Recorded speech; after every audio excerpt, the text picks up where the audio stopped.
Bonjour, je m'appelle Marianne Dupuis et aujourd'hui je suis super contente de pouvoir partager avec toi 5 astuces qui vont te permettre de gagner 1 heure de temps par jour pour que petit à petit ce soit un premier pas et que tu te sentes enfin libre de pouvoir réussir ta vie professionnelle et ta vie de maman. Pourquoi? Parce que c'est pas juste qu'on doive sacrifier l'un ou l'autre alors qu'on a tous les talents pour réussir tout ça. Mais effectivement, ça demande de s'organiser différemment, ça demande d'avoir d'autres compétences et donc, je voudrais partager avec toi 5 astuces qui marchent vraiment. Elles marchent vraiment parce qu'elles s'appuient sur une étude finlandaise dont je te parlerai plus tard. Euh, Moi, j'ai eu la chance d'élever 4 enfants et donc de les voir grandir et de devoir gérer tout ça à la fois. Et puis, je suis coach et j'ai coaché plus de 1 000 clients qui ont mis en place ces stratégies. Donc, ils ont eu des résultats. Je sais que ça a marché pour eux et je sais que ça va marcher pour toi. Donc, je vais les partager avec toi. On y va, on commence.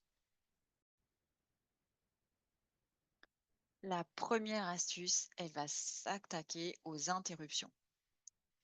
Alors, je te disais qu'il y avait une étude finlandaise sur laquelle on s'était appuyé. Ils ont suivi des femmes actives dans leur vie professionnelle et ils ont regardé combien de fois par jour elles étaient interrompues. Interrompues parce que, il y a un message WhatsApp, il y a une notification Teams, il y a quelqu'un qui débarque dans leur bureau, il y a, un SMS, qui tombe, il y a une email, il y a leur chef qui, leur demande quelque chose et on a regardé en fonction du nombre d'interruptions et du nombre d'heures travaillées, combien de temps la personne passait par jour sur chacune des tâches. Et alors là, je pense que c'est à la fois pathétique, mais très réaliste. On s'est aperçu qu'en moyenne, on passait 4 minutes et demie sur une tâche. Alors 4 minutes et demie pour un dossier difficile, une décision stratégique, enfin, qui peut imaginer qu'on va arriver à faire ça super bien?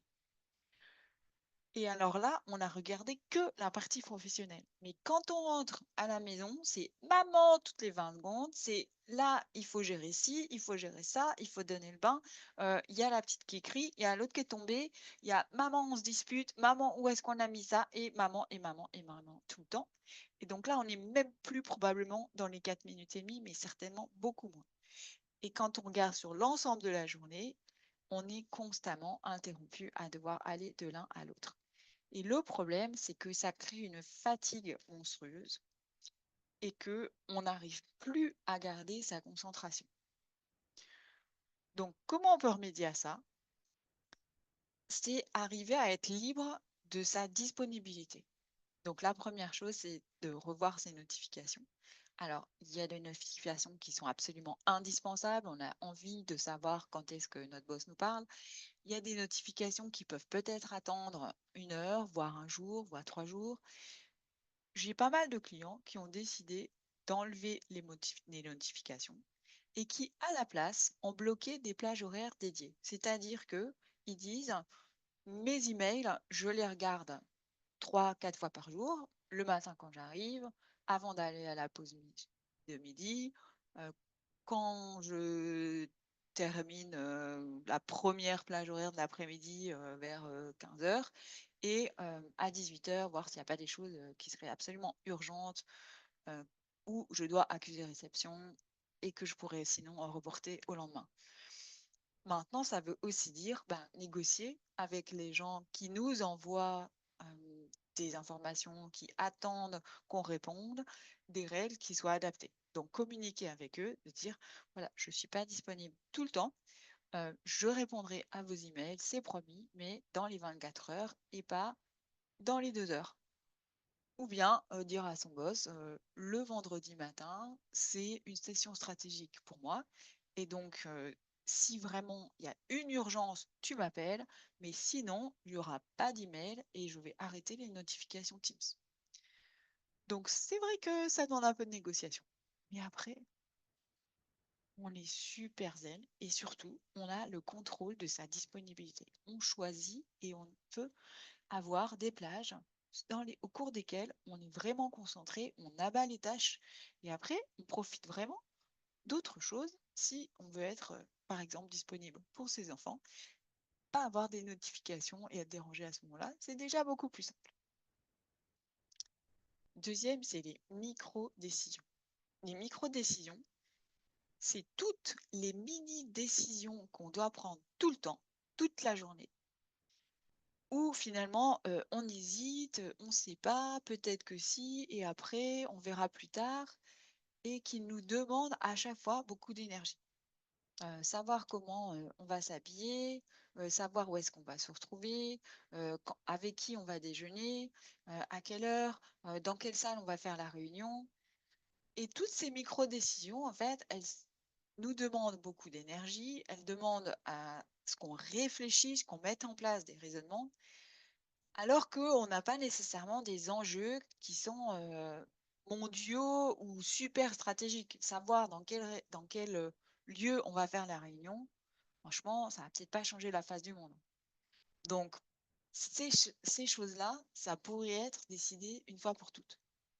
Donc, c'est voir si on n'a pas des routines avec des choses qui peuvent être décidées parce qu'elles sont récurrentes. Par exemple, euh, savoir ce qu'on va manger demain, après-demain, à telle heure, à tel endroit, ça peut faire partie d'un planning et on a les repas de la semaine. Euh, du coup, bah, on s'organise pour faire les courses. Savoir où est-ce qu'on va faire les courses. Peut-être qu'on a fondamentalement 80% du temps 3 magasins. Et ben, on se prend pas trop la tête. On y va le samedi matin dans ce magasin-là, puis celui-ci, puis celui-là. Et on décide un ordre. Et comme ça, on n'a pas besoin de renégocier et de se prendre la tête sur comment on va y arriver. Euh, Décider à l'avance des réunions de suivi qui sont régulières, et ben elles sont tous les mardis du mois à 12h30 ou le jeudi matin, une fois par semaine, dans telle salle. Si on a besoin au bout d'un trimestre de revoir le changement de la salle, pourquoi pas? Mais on n'a pas besoin de se prendre la tête à chaque fois à vérifier si on a bien vérifié, si la salle est disponible, si on peut aller là, ou reperdre 5 minutes, réajuster pour savoir qui doit venir, et finalement s'épuiser à avoir des décisions où on n'a aucune valeur ajoutée vraiment stratégique. Donc, une fois qu'on a défini ces règles, on peut aussi définir les critères d'exception. C'est-à-dire, euh, fondamentalement, ça, c'est peut-être pas moi qui ai besoin de le gérer à chaque fois. Euh, donc, par défaut, c'est non. Mais s'il y a tel risque et tel risque, à ce moment-là, je veux être averti. Et dans ce cas-là, ça devient une exception et je gère juste les exceptions. Euh, Par exemple, les réunions euh, où je suis déjà prise à cette heure-là, par défaut, c'est non.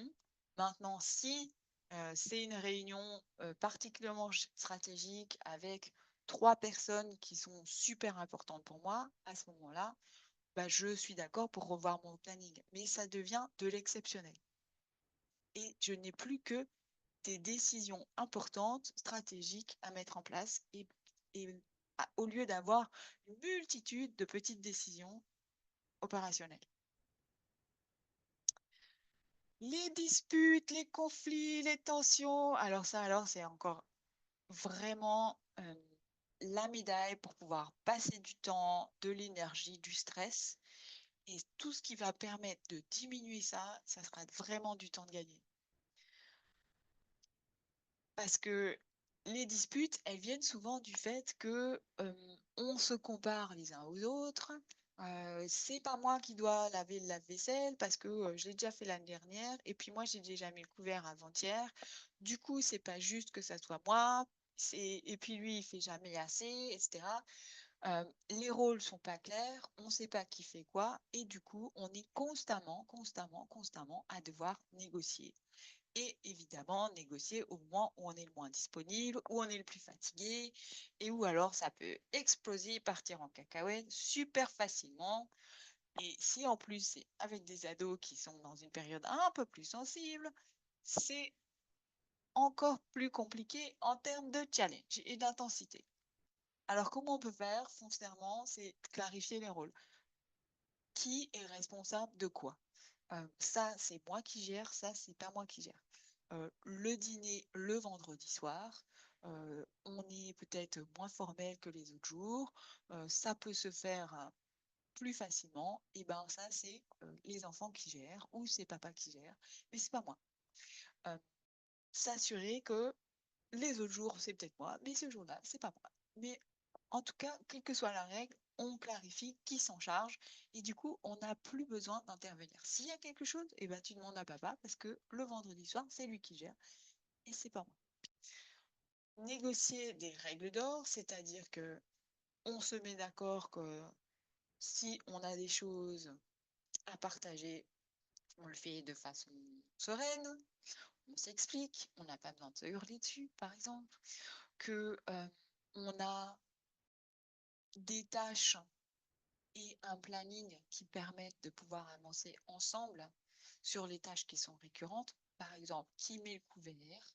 Ça peut être dans un petit planning et on n'a plus besoin de négocier qui s'occupe de quoi. Le couvert, on sait que là, c'est Léa et demain, c'est Théo. Vider le lave-vaisselle, ça fait partie des choses aussi que n'importe qui dans la maison, dès qu'on est un peu précautionneux, on peut faire. Euh, la vaisselle, le balai, ranger sa chambre, monter les affaires, toutes ces petites choses qui permettent que, une fois qu'on les a organisées et planifiées, il suffit de se rendre sur le planning et dire ah, là c'est bientôt l'heure de vider la vaisselle, on a besoin que Léo soit là. Et puis on n'a pas besoin de négocier avec Léo, Léa, Théo et Brigitte pour savoir qui va faire puisque c'est organisé. Et donc, c'est beaucoup plus simple que de renégocier tout à chaque fois. Un autre, le quatrième, c'est la dispersion. Quand on est maman et qu'on a une activité professionnelle, on a plein de rôles. On peut être chef cuistot, on peut être chef de maintenance, on peut être accueil pour toute la maison, on peut être super planificatrice, on peut être docteur et on peut être encore plein d'autres choses. Et tout ça nous accapare. Tout ça demande de l'énergie, tout ça demande qu'on arrive à gérer en plus des tonnes d'imprévus. Et donc à la fin de la journée, on a une to-do list qui ne fait qu'enfler et jamais on y arrive au bout. Et on a l'impression qu'à la fin de la journée, on n'a rien fait, alors qu'en fait, on a fait le pompier tout le temps, tout le temps, tout le temps, tout le temps. Alors là, il y a une petite chose assez simple, c'est cette règle des 1, 2, 3. 1, c'est définir une priorité à accomplir. Sur toute ma to-do list, c'est finalement ma to-do list, c'est mon brainstorming, c'est tout ce que je devrais faire. Mais aujourd'hui, je vais définir une tâche qui est ma priorité et que je vais accomplir. Et si à la fin de la journée, j'ai accompli cette tâche-là, ma journée, elle aura été fructueuse. Bien sûr, on peut piocher d'autres choses qui sont après moins stratégiques, mais il y a une chose sur laquelle je vais me focaliser et sur laquelle je vais m'assurer que je l'amène à terme. Et du coup, j'aurai ce sentiment de progrès, de productivité, d'accomplissement dont je pourrais être fière. La deuxième chose, c'est cumuler deux actions. Quand on est maman et qu'on est femme active, on a aussi souvent à gérer plusieurs choses en même temps. Et il y a des choses qui peuvent nous demander beaucoup de concentration et d'autres moins. Et il y a des choses qui peuvent être manuelles et d'autres intellectuelles. Et dans tous les cas, on doit faire les deux. Donc cumuler deux actions, ça veut dire les faire en parallèle. Par exemple, faire les devoirs avec un enfant, ça peut se faire en recousant le bouton qui est tombé la veille. Donc la couture et les devoirs, ça peut être une bonne combinaison. Les factures à payer, ça peut se faire en écoutant un podcast si c'est pas trop compliqué ni super intellectuel. Donc, trouver quelles sont les actions qu'on peut grouper de façon à ce qu'on les fasse en même temps, mais que l'une ne soit pas tellement demandeuse en énergie et en concentration qu'on ne puisse pas assumer l'autre. Et le 3, c'est grouper avec 3 tâches qui sont récurrentes. Par exemple, si je dois payer une facture, je dois trouver la facture, m'assurer que j'ai le bon compte du fournisseur, euh, ou me connecter à ma banque, confirmer que c'est bien la bonne connexion, taper le numéro de compte. Et donc tout ça, là, c'est une inertie qui va faire que je vais devoir faire ça à chaque facture. Donc je peux faire ça à chaque facture et repasser à chaque fois 3 minutes pour chauffer la machine, arriver à me replonger là-dedans, ou je peux m'organiser pour grouper ça. C'est-à-dire que les factures, je m'assure que j'en ai au moins 3 à payer avant de me lancer dans le paiement. Les factures que je dois émettre, les rendez-vous que je dois confirmer, euh, les, emails que je dois envoyer aux clients, et ben, je m'assure que j'en ai 3 à faire à chaque fois, de façon à ce que je gagne en productivité. Si je me connecte pour payer 3 factures, je vais passer autant de temps que si je me connecte pour payer une facture. Et ça va être beaucoup plus facile parce que je vais me connecter une fois et je vais payer ces 3 factures et j'aurai gagné au moins 2 tiers du temps puisque fondamentalement, j'aurai à me connecter qu'une seule fois. Et le tout dernier, c'est arriver à gérer l'isolement. Quand on est maman, il y a des choses qu'on peut absolument gérer que toute seule. Enfin, porter un enfant quand on est une femme enceinte, il n'y a personne d'autre que nous qui puisse le faire. Mais tout le reste, on n'a pas nécessairement besoin d'être absolument toute seule. Et au contraire, on peut s'appuyer sur une communauté. Nos enfants, nos entreprises, nos activités professionnelles, ça reste des travails d'équipe. Seulement pour que l'équipe elle puisse marcher, on a besoin qu'on ait des choses qui soient simples et suffisamment simples pour que d'autres puissent le faire. C'est-à-dire que si on part du principe qu'il faut qu'absolument tout soit parfait et qu'on est la seule à pouvoir avoir ce niveau d'exigence, ce niveau de perfection, on ne peut pas avoir de l'aide facile. Donc c'est regarder dans tout ce que je fais, comment je peux simplifier pour arriver à l'essentiel, de façon à ce que d'autres puissent m'aider. Et moi, je garde là où j'ai une valeur ajoutée, une expertise, une joie qui fait que ça, il n'y a absolument que moi qui puisse le faire. Et je ne garde que ça. Et pour le reste, eh bien, je demande de l'aide à droite, à gauche, et je peux avoir des rotations selon les talents. C'est-à-dire que ça soit dans mes équipes, que ça soit à la maison dans ma petite équipe familiale, chacun a des talents et il y a des choses qui vont être plus faciles à faire pour certains que pour d'autres. Et donc, on peut avoir une rotation des tâches qui ne soit pas exclusivement sur moi, mais qui petit à petit permettent à ceux qui sont déjà talentueux de le faire spontanément et assez vite et d'apprendre à d'autres pour que petit à petit on monte en compétences et qu'on puisse tous être partie prenante de la réussite à la maison comme de la réussite en entreprise, que ce soit la mienne ou que ce soit celle de quelqu'un d'autre pour laquelle je travaille. Et puis tout dernier, c'est avoir un réseau d'alliés. Quand on est une maman entrepreneuse avec 2 enfants, on n'est pas la seule maman entrepreneuse avec un enfant au monde. Il y en a forcément d'autres à côté. Et elles sont confrontées à la même difficulté, à savoir que c'est compliqué de travailler avec un bout de chou à côté. Seulement, on peut s'arranger ensemble. C'est-à-dire que moi, si je vais au parc avec un bout de chou, 2 bouts de chou, 3 bouts de chou, Ça va me demander de la vigilance, ça me demande de la concentration, ça me demande de la logistique, ça me demande une organisation. Mais franchement, que ça soit pour un ou deux, voire trois, c'est à peu près la même chose. Et donc, je peux proposer à une autre maman de lui prendre son bout de chou quand je vais au parc avec le mien ou les miens, et que pendant ce temps-là, je ne m'occupe que d'eux. Ça va occuper 1 heure et demie, 2 heures, et pendant ce temps-là, l'autre maman, elle peut travailler sur son activité professionnelle.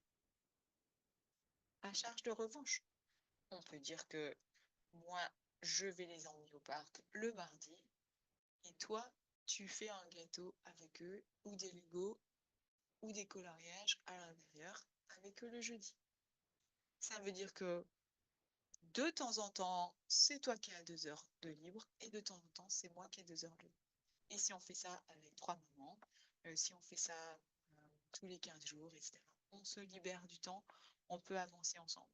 Et on a une communauté avec des personnes à qui on fait confiance et qui peuvent aussi être de super bons conseils pour développer notre activité professionnelle, parce que elles sont forcément confrontées à des problématiques très proches.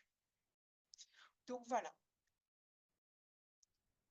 réussir sa vie pro et sa vie de maman, ça veut dire commencer par mettre en place une organisation qui puisse nous permettre de gagner du temps. Maintenant, ça ne s'arrête pas tout à fait là, parce que évidemment, il faut passer à l'action pour créer ces systèmes, ces routines, cette nouvelle organisation, étape par étape. Mais on est obligé aussi de les adapter en fonction de ce qui a bien marché, de la réaction de nos enfants, de la réaction de nos équipes, de la réaction de notre conjoint. Et puis, en fonction aussi de ce qui nous convient à nous ou pas. Parce que ça, franchement, j'ai réussi à gagner 3 minutes et c'est pas la peine. J'ai réussi à gagner 30 minutes et ça, je le garde. Donc, c'est une adaptation progressive qui se fait, qui se met en place. Et puis, la partie peut-être la plus compliquée, c'est aussi, eh ben, une fois qu'on a mis ces systèmes en place, de gagner en confiance en soi, de communiquer de façon un peu plus assertive pour se faire respecter et faire en sorte que cette organisation, elle perdure. Et c'est peut-être là que c'est un peu plus compliqué pour arriver à être sûr que on avance ensemble. Donc, je te souhaite plein de courage pour mettre tout ça en place. Je suis à ta disposition pour y réfléchir ensemble, l'ajuster si besoin.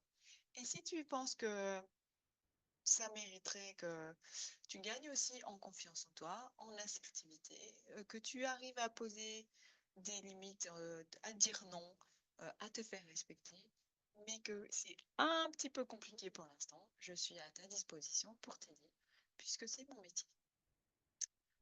Be the change that you want to see in the world. C'est Mahatma Gandhi qui nous l'a dit. Et je te souhaite de faire partie de ce village, puisque c'est un proverbe africain qui dit qu'on n'est pas juste une maman qui doit tout gérer, mais que pour élever un enfant, on a besoin de tout un village. Et je te souhaite de faire partie de ce village et de pouvoir en inspirer d'autres mamans qui, elles aussi, vont réussir à réussir leur vie professionnelle et leur vie de maman. Je suis là pour t'accompagner et tu peux me rejoindre par email.